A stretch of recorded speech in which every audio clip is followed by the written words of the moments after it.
Assalamualaikum students. Today our topic is law of segregation, which is the most important topic of genetics. Law of segregation Mendel ने propose किया था। Mendel का ये model था। ग्रिगर Mendel एक scientist था जिसने पी प्लांट्स पर काफ़ी सारे एक्सपेरिमेंट्स किए और पी प्लांट्स में इनहेरिटेंस को जानने के लिए उसने एक्सपेरिमेंट्स किए। दो लॉज दिए थे उसने, एक था लॉ ऑफ सेग्रीगेशन और एक था लॉ ऑफ इंडिपेंडेंट असॉर्टमेंट। आज हम स्टडी करेंगे लॉ ऑफ सेग्रीगेशन को।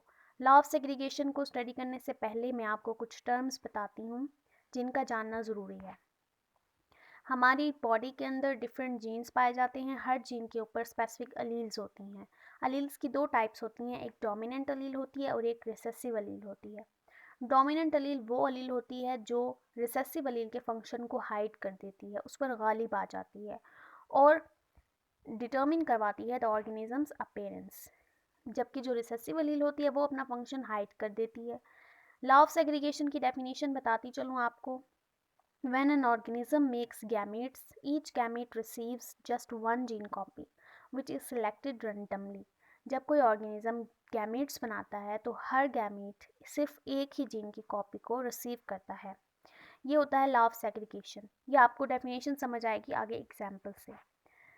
लॉ ऑफ सेग्रीगेशन में हम दो चीज़ों को स्टडी करेंगे, एक होता है पुनेट स्केयर और एक होता है टेस्ट क्रॉस। पुनेट स्केयर इस्तेमाल किया जाता है किस लिए कि हमने बताना होता है कि हमने जो चीज़ स्टडी की है उसकी जीनोटाइप्स की और फिनोटाइप्स की परसेंटेज कितनी आई है हमारे पास। और टेस्ट क्रॉस इसलिए किया जाता है ताकि हम ये बता सकें कि जो हमने जिस ऑर्गेनिज्म को स्टडी किया है वो होमोजाइगस है या हेट्रोजाइगस है। मेंडल ने पी प्लांट पर एक्सपेरिमेंट किया था तो उसने देखा कि पी प्लांट में वाइट फ्लावर्ड प्लांट भी थे और वायलेट फ्लावर्ड प्लांट भी थे। तो उसने सबसे पहले क्रॉस करवाया था वायलेट फ्लावर्स प्लांट का वाइट फ्लावर प्लांट के साथ। तो जब P1 जनरेशन थी जो उसमें थे वायलेट फ्लावर और वाइट फ्लावर, जब उन दोनों का क्रॉस करवाया तो जो F1 जनरेशन हमारे पास आई उसमें आए थे सारे के सारे वायलेट फ्लावर प्लांट्स। उसने कहा कि F1 जनरेशन का हमें सेल्फ क्रॉस करवाना चाहिए ताकि हमें F2 जनरेशन भी मिल सके, ताकि एक्सपेरिमेंट से प्रूव हो सके कि तमाम जो फ्लावर्स हैं वो वायलेट फ्लावर ही होंगे, डोमिनेंट होंगे या फिर वाइट फ्लावर डोमिनेंट आएंगे। तो उसने F1 का क्रॉस करवाया था, सेल्फ क्रॉस करवाया था F1 का F1 के ही साथ। तो वायलेट का जब हमने वायलेट के साथ ही क्रॉस करवाया तो 3.15 रेशो आई थी वायलेट फ्लावर प्लांट की और वाइट फ्लावर की आई थी 3:1 इन F2 जनरेशन, जिससे ये प्रूव हुआ था कि वायलेट फ्लावर प्लांट जो थे वो डोमिनेंट थे। उसके बाद मेंडल ने दूसरी ट्रेट को भी स्टडी करने के लिए एक्सपेरिमेंट किया था। दूसरी ट्रेट क्या थी? सीड प्लांट्स की थी कि सीड्स जो थे प्लांट के उनका कलर चेंज था, किसी का येलो था तो किसी का ग्रीन था। तो मेंडल ने क्रॉस करवाया था येलो सीड प्लांट्स का ग्रीन सीड प्लांट्स के साथ। येलो सीड प्लांट्स को उसने कैपिटल वाई से डोमिनेंट किया था और जो ग्रीन सीड्स थे उनको स्मॉल वाई से डोमिनेंट किया था।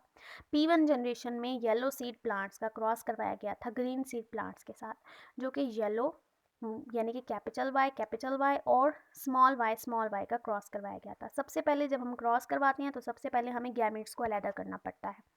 जो कैपिटल वाई है दोनों सेम है तो उनके गैमेट्स होंगे कैपिटल वाई, और जो स्मॉल वाई हैं उनके गैमेट्स होंगे हमारे पास स्मॉल वाई। जब इन दोनों का आपस में क्रॉस करवाया जाएगा तो हमारे पास आता है capital Y and small Y, जो ये शो करता है कि यहाँ पर कैपिटल वाई यानी कि जो येलो सीड प्लांट है वो डोमिनेंट है। ये हमारे पास आई है हेट्रोजाइगस, यानी कि दोनों के कैरेक्टर्स जो हैं वो डिफरेंट हैं, लेकिन जो डोमिनेंट है हमेशा उसी को फॉलो किया जाता है। तो डोमिनेंट यहाँ पर आता है येलो सीड्स। तो फिर मेंडल ने F1 का सेल्फ क्रॉस करवाया ताकि F2 जनरेशन का भी पता चल सके कि F2 जनरेशन में कितनी परसेंटेज आती है और हमारे पास फिनोटाइप्स और जीनोटाइप्स क्या आती हैं। तो मेंडल ने जब F1 का सेल्फ क्रॉस करवाया तो एक पुनेट स्केयर बनाई गई। पुनेट स्केयर में आप देख सकते हैं कि कैपिटल वाई और स्मॉल वाई को एक तरफ लेफ्ट में लिखा गया है और कैपिटल वाई स्मॉल वाई को अपर साइड पर लिखा गया है पुनेट स्केयर के। तो जो लेफ्ट में लिखे गए हैं वो मेल गैमेट्स हैं और जो अपर साइड पर लिखे गए हैं वो होते हैं फीमेल गैमेट्स। इन दोनों का आपस में क्रॉस करवाया जाएगा। कैपिटल वाई का कैपिटल वाई के साथ क्रॉस करवाएंगे हम तो कैपिटल वाई यानी कि येलो सीड्स बनेंगे। फिर लेफ्ट वाले का हमने अबव वाले वाई के साथ क्रॉस करवाना है तो कैपिटल वाई और स्मॉल वाई बनेगा। इसी तरह से हमने नीचे वाले का भी ऊपर वाले के साथ क्रॉस करवाना है।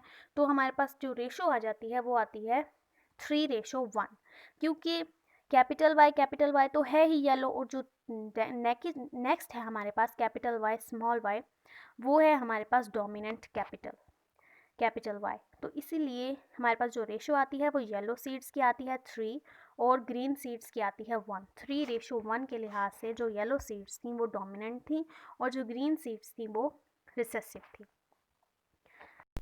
होप सो आप लोगों को मेरा लेक्चर समझ आया होगा। अगर आप इसी तरह से क्रॉसेस में लॉ ऑफ इंडिपेंडेंट असॉर्टमेंट भी समझना चाहते हैं तो मुझे कमेंट में ज़रूर बताएं। Thank you.